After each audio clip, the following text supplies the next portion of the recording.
I'm going to start with something that might make you uncomfortable, especially if you've ever looked in the mirror and didn't recognize the person looking back, especially if you've ever promised yourself tomorrow for years and tomorrow never came. If you feel yourself getting a little defensive right now, like, here we go, another weight loss story I can't relate to, just pause. Just bear with me. Notice that reaction. Ask yourself why it's there, because I promise you, if you actually stay with me for the next few minutes, I'm going to explain something that has nothing to do with calories or cardio, something that will reframe not just how you see your body, but how you see every single choice you've ever made that led you away from yourself. This isn't a weight loss story. This is a homecoming story. We've been sold this lie that losing weight is about discipline, about willpower, about finding the right diet, the right workout, the right plan. And when it doesn't happen, when we fail again, we think it's because we're weak, lazy, broken. Let me tell you something that might hurt. You're not failing because you lack discipline. You're failing because you're trying to fix a symptom without understanding the wound.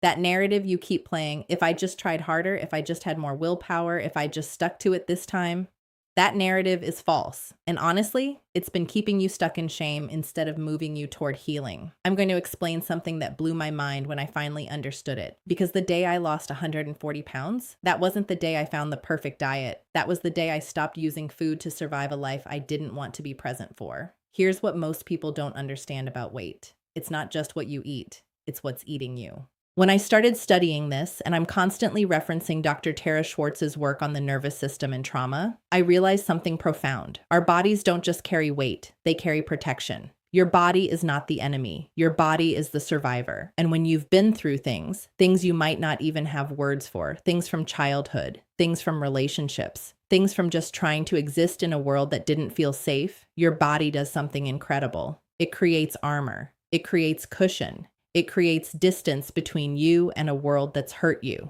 People hear this and nod. Yeah, emotional eating, I get it. But they don't really get it. They don't understand that the weight isn't the problem. The weight is the solution your body found to a problem it didn't know how else to solve. Let me take you back, way back. Before you had words for what you were feeling, before you could analyze or understand, back when you were just learning what safety meant, maybe food was comfort, the only reliable thing in an unreliable home, the only thing that didn't abandon you, didn't criticize you, didn't make you feel small. Maybe your body became a target. Comments from family, comparisons to siblings, that voice that started very young saying, "Something's wrong with you. You're too much. You're not enough." Maybe you learned that being small meant being safe, or maybe you learned that taking up space was dangerous. That visibility meant vulnerability.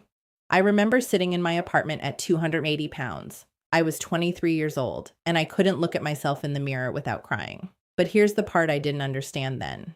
I wasn't just eating because I was sad. I was eating because food was the only thing that had ever consistently shown up for me. Food didn't leave. Food didn't judge. Food didn't expect me to be anything other than exactly who I was in that moment. And my body was just doing what I'd trained it to do my whole life. Protect me, numb me, keep me safe from a world I didn't trust. Now let's talk about why this cycle is so hard to break, because there's actual brain chemistry here. When you eat sugar, processed food, high-carb comfort food, your brain releases dopamine. Same mechanism as any addiction. Same mechanism as gambling, as alcohol, as toxic relationships. You're not weak. You're chemically hooked on the only thing that's ever given you relief. And here's the thing, your body doesn't know the difference between emotional pain and physical pain. To your nervous system, rejection hurts the same way a burn hurts. Loneliness activates the same pathways as hunger. So when you're hurting, really hurting, from old wounds you've never healed, your body says, eat.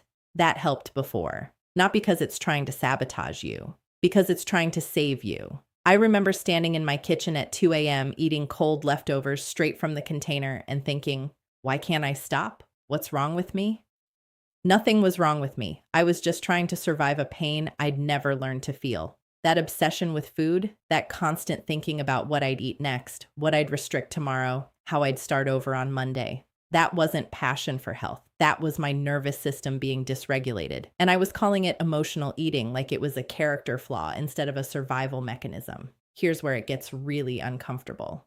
The day I started losing weight, it wasn't this triumphant celebratory moment. Not at first. At first, it felt like grief. Because losing the weight meant feeling the feelings I'd been burying for years. It meant sitting with the pain I'd been numbing. It meant letting go of the armor I'd built to keep myself safe. I remember the first time I cried, really cried, without reaching for food afterward. I was 50 pounds down, and I sat on my bathroom floor and sobbed for an hour. Not because I was sad about anything specific, because I was finally feeling everything I'd been running from my whole life. And I thought, is this what normal people feel all the time? How do they survive this? But here's what I learned. You don't survive it by numbing it. You survive it by moving through it. And moving through it means feeling it, all of it. The loneliness you couldn't name as a child. The rejection you pretended didn't hurt. The moments you made yourself small so people would stay. The rage you swallowed because anger wasn't ladylike. All of it, waiting to be felt. And when you finally feel it, when you finally stop running, that's when your body can finally stop protecting you from it. So what do you actually do with this? How do you start when you're 280 pounds and can't look at yourself in the mirror? First, stop shaming yourself for how you survived. That body you're in right now, it kept you alive. It got you through things you might not even remember. It protected you the only way it knew how. Thank it. Don't hate it. Second, stop asking, what diet should I try? Start asking, what am I afraid to feel? Because when you can sit with yourself and say, oh, I'm eating because if I stop, I'll have to feel the grief I've been running from my whole life. Now you have power. Now you can choose differently. And here's the hard truth. You don't lose weight by hating your body into submission. You lose weight by finally making peace with why it got heavy in the first place. I started with therapy. Then I started with walking. Just walking, 15 minutes a day, not to burn calories, to be present in my body for the first time in my life. Then I started with feeling. 5 minutes a day of sitting with whatever was there. No food, no distraction, just me and the feelings I'd been running from. Then I started with nourishment, not restriction, not punishment. Actually asking my body what it needed and listening to the answer. And slowly, so slowly, I didn't notice it at first. My body started letting go. Not because I was fighting it, because I was finally befriending it.